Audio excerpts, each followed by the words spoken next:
teach on a lot of centering prayer, the Christian practice of centering prayer. And I just wonder how centering prayer as a practice relates to all this you've been talking about, the unitive way. Well, it relates very, very directly for me. It's not a connection that you'll find written about in too many manuals on centering prayer, but the methodology of centering prayer, just like the methodology of any form of meditation, changes how you think. You know, not what you think, but how you think, how your actual brain makes connections. And the particularities of the method of centering prayer that have you repeating in very small micro motions, letting go of objects of your attention. Any thought you have, you catch yourself thinking, you let it go. Essentially, it keeps the mind practicing, relaxing the path of attention so it's not going from subject to object, but is learning to hold itself with a kind of its own tinsel field. I like a poem, an image from Rumi, where he talks about his attention quivering like a drop of mercury. You know, so instead of going splat on a pavement, it holds its own.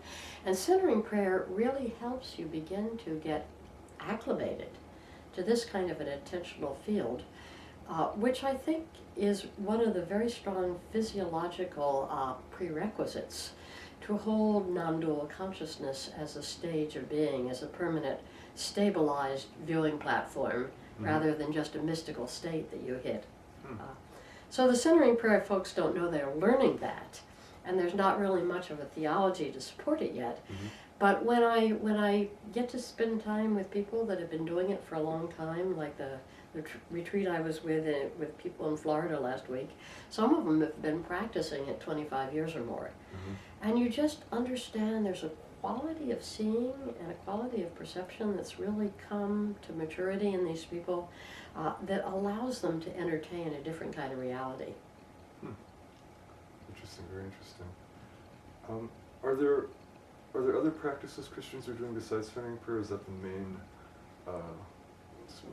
non-unitive practice, so to speak? Well, within the modern vein, there's the centering prayer and the companion piece that's now called the welcoming prayer or the welcoming practice, which is really a hands-on situational practice to help people practice that letting go of attachment methodology when they're on the ground, when they're dealing with difficult life situations.